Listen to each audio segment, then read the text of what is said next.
Our school is for people in deep poverty, so we say the poor of the poor, or people with low income. Eradicating poverty through education is one of our taglines.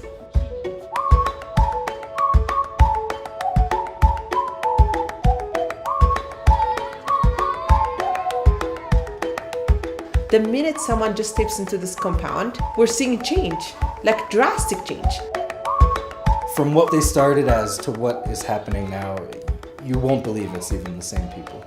I see huge transformation in each of the students. One of our oldest children, he had a lot of anger issues and a lot of things. He didn't listen. He was always getting in fights with the other kids. Last year, that was his story, but this year, we're coming to the end of the year, and he's this amazingly calm, respectful. He listens, he takes care of other people, he wants to play with other kids.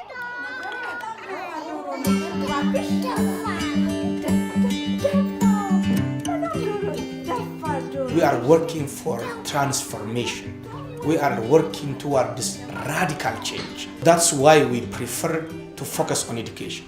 Education for the very poor, low status people. We are not working for the poor.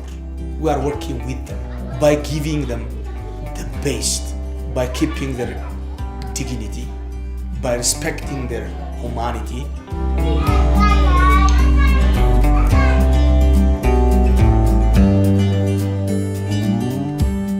When we were first looking around Addis and what area of the city had the kind of women and children we wanted to help. Single mothers in deep poverty, maybe working in prostitution, or maybe that's their next choice. When we looked at this area, this was where one of the areas it was most concentrated. And it's often an area that's kind of a forgotten about part of the city. So we wanted to be a hope in the community itself.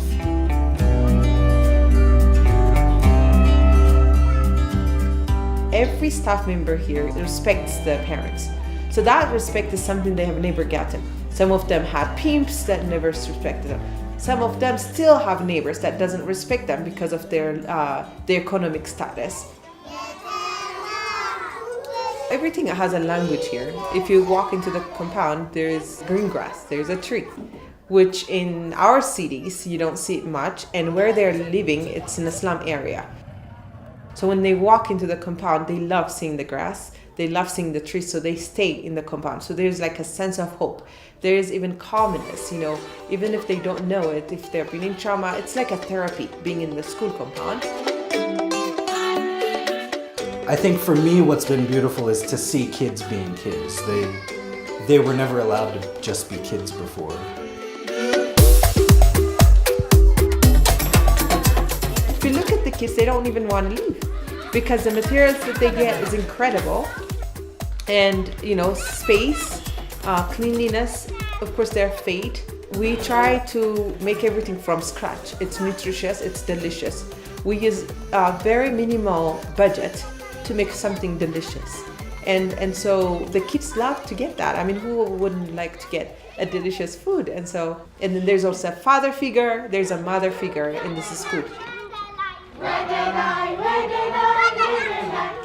When I look at these students, I see leaders of tomorrow. I mean, I see people who can go on not only within Ethiopia, but around the world and speak about their experiences, but also be the kind of people who can change things, who can bring equality and freedom and all these things that we hold as ideals in the world.